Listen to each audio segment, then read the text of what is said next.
Thanks, Katie. So I'm in my second year of my PhD. I'm midway through fieldwork. So I'm going to present some quite tentative findings, some emerging themes, so really welcome any sort of thoughts or feedback, comments that people have. That would be really useful.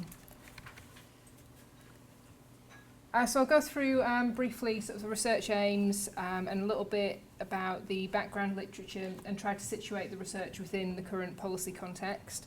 I'll mention the methodology and then I'm going to go through some of the early findings around these themes here, around poor quality housing, frequent house moves, unemployment, and then housing support and the really important role that housing support workers play in the lives of young parents.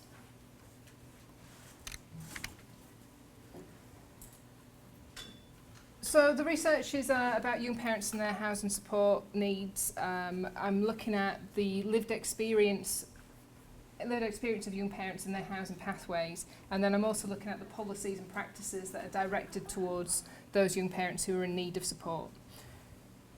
What I'm interested in is looking at what shaped young people's pathways into young parenthood. What is their housing journey and pathways? And how does this shape their parenting practices and identities? Some of the gaps, there's not really much microdynamic evidence on young parenthood, and fathers especially are quite marginalised. It's very difficult to get hold of fathers methodologically. For those who need support, it tends to be mums who already have access to midwives, already engage with services. So getting hold of dads is a lot harder.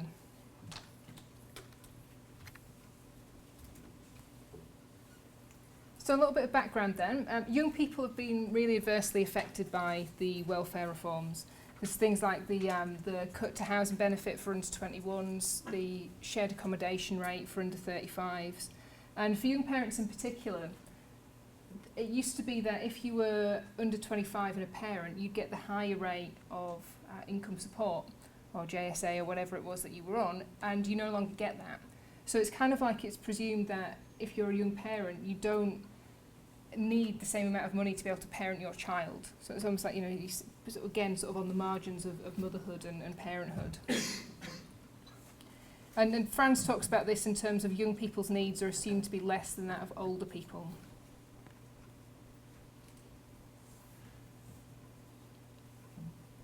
We can think a little bit about youth transitions and how this has become elongated. It's taken longer to reach the sort of milestones of markers of adulthood, and people are living at home for a lot longer. So what's kind of quite interesting is who underwrites this period of semi-independence. As people are making that transition to adulthood and it's taken longer, what sort of is happening in that in-between point? Who's helping people financially, emotionally, and everything else? And it kind of falls into two main camps. Is it family or is it support services? We know that a lot of support services are being cut, so that's kind of quite worrying for a lot of young people who've been reliant on those services.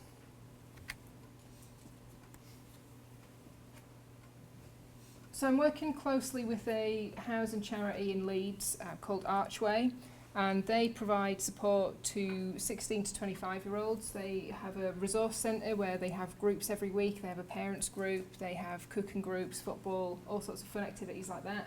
And they also have housing support workers where they'll go out and they'll have clients for up to 2 years, and they'll help them with paying their bills, sort of getting them settled in a house, and sort of trying to train them up with all the skills that they need to be able to live independently. The research is longitudinal, so I'm tracking parents over time. So I'm doing a little bit of participant observation. I go to parents group every week. It's kind of like my role gets a little bit blurred sometimes between volunteer and researcher. So it's really nice at the minute in the fieldwork, where I'm just going to parents group and playing with babies all the time, and it's really good fun. But I have to kind of make sure that I'm making everyone aware that I am still a researcher. I'm not just sort of there to play with babies. So I have to think a little bit about, it's reciprocal in terms of that, I'm giving something back in terms of being a volunteer, but I also need to think quite carefully about how I'm going to withdraw from that, because I have built up quite a good relationship with the support workers and also the young parents who attend parents group every week. I've just finished sort of the first wave of interviews. I've interviewed 20 mums and dads. Most of them have been mums. I've done some couple interviews, which has been quite interesting and challenging, and all sorts of issues about what they will discuss in the company of each other. And then occasionally I'll get one of them on their own and they tell me something completely different. I've also been shadowing some support workers, and I'm going to be starting to interview professionals in the next couple of weeks. Then in a couple of months' time, I'm going to go back to a small sample of the young parents who I've interviewed and just sort of see what's happened and what's sort of changed in their life over the past 9 months. Okay, so some of the findings then. A lot of the young parents are living in very poor quality housing. Damp seems to be one of the main issues. We also have quite a lot of overcrowding, accommodation that's not really so desirable for young families, so they might be in a high-rise flat, have no access to gardens and things like that. Lisa, there's a quote here, she is in the private rented sector. She has a lot of problems. She's been in an abusive relationship, she has some learning difficulties, and a lot of people seem to take advantage of her. So she had a couple of people who were living in her house when I went round to interview her, who were just sleeping on her sofa, and she was cooking their meals, and she's got 2 children as well. And then on top of all of that, she's got this very poor quality house where the landlord just won't do any repairs. Her son's room is so full of damp that he sleeps in the room with her. And she's got this desire, she wants to have this nice cozy home, but she seems so far away from it. She's very much living in the present, and it's sort of quite difficult for her to think sort of much beyond the day to day.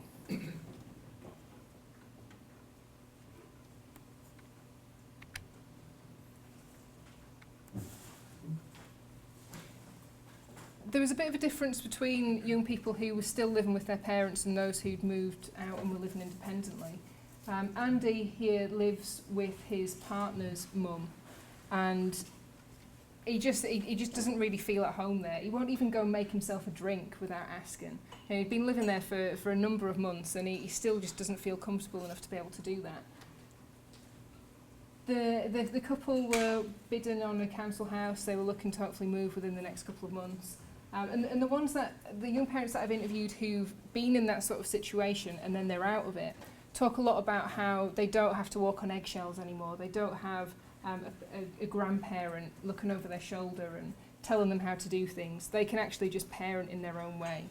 So having that sort of independent home is really important for them to be able to develop their own parental identities.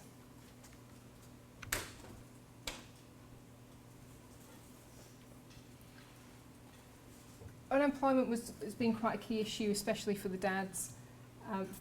There was only one dad that I had who had a job that was sort of permanent and steady, and he was sort of a real anomaly in that he lived in sort of a bit more of an affluent area. Most of the young parents I've interviewed have been sort of quite disadvantaged. George is typical in that he's been in and out of work constantly, and he has to kind of weigh up whether or not it's worth coming off benefits to go into some sort of work where it might only be for a week or two, and then how does he then have to go back and figure everything out with his benefits again? And George is sort of quite well qualified. He's had all sorts of jobs before, and it's really sort of getting him down to the point where he has quite severe depression and has contemplated suicide a couple of times. The thing that keeps George going, and very similar to the other dads in the interview, is trying to be a good dad. And kind of contrary to the sort of breadwinner style idea of fatherhood, a lot of the dads seem to place more emphasis on being there for their child, because that's something that's a little bit more achievable for them.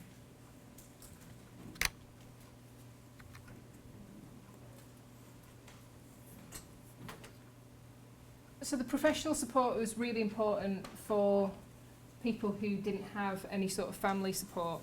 And what Archway does, the charity that I'm working with, they really sort of help with everything, and they become that sort of almost that parental person to that young person as well as sort of giving them sort of all sorts of advice, training them up in terms of how to pay their bills and how to sort their lives out. They become that friend who they can lean on, who will give them a little bit of guidance.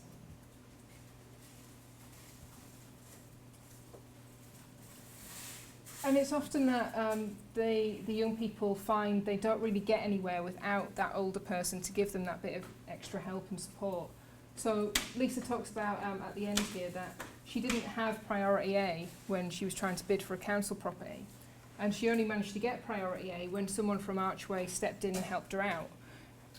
And they feel, not very confident in being able to ring up and make phone calls and speak to people.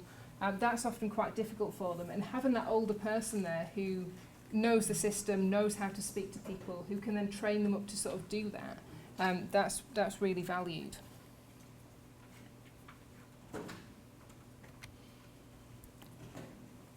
So that relationship with the support worker then. Danny talks about how she's a worker but she's a friend too.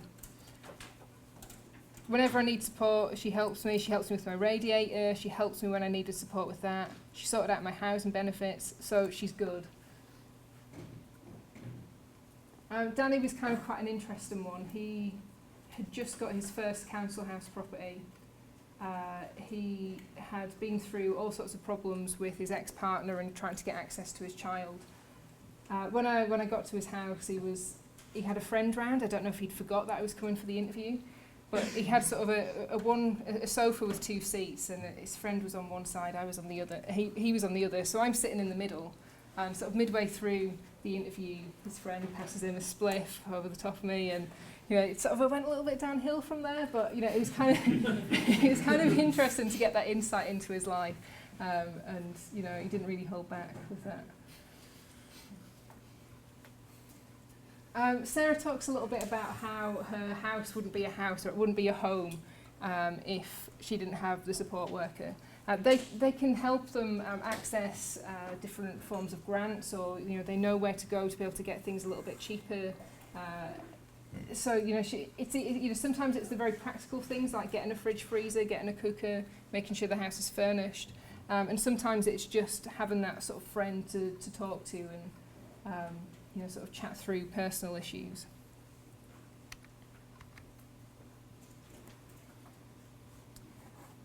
Okay, so some quite tentative conclusions then. The most disadvantaged young parents seem to experience quite frequent house moves, and they've got such a strong desire for stable, permanent housing.